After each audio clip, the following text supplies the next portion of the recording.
Hi all, Simon Pimenta here. In this short video I'm going to talk about the power of taking small steps. I had a client I was working with who, as well as having ME, chronic fatigue syndrome, she had some agoraphobia. She was very hesitant to leave the house, and someone in my Facebook group was talking about using a mini trampoline but being a bit hesitant, worrying that doing some exercise on it might cause her to exacerbate her symptoms.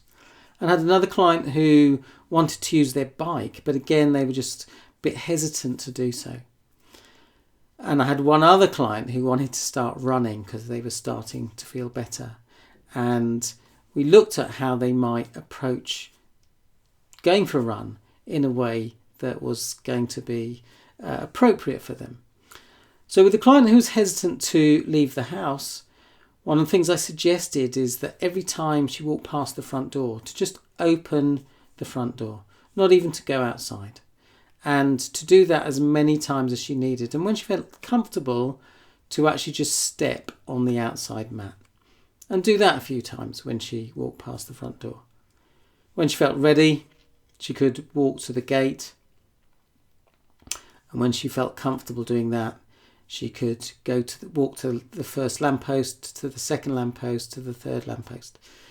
And she did that, and soon she was actually getting back to life, doing the stuff that she loved to do, go and sing her local football team. And some while later, a few months later, she tagged me on Twitter saying that she was in Ireland.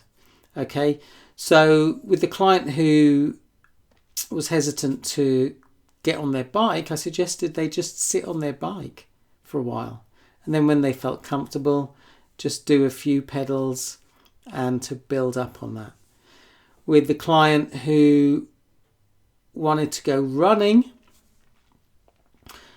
their goal was to run for 15 minutes, and I said to them, when was the last time you ran for 15 minutes? And they said about 2 years ago.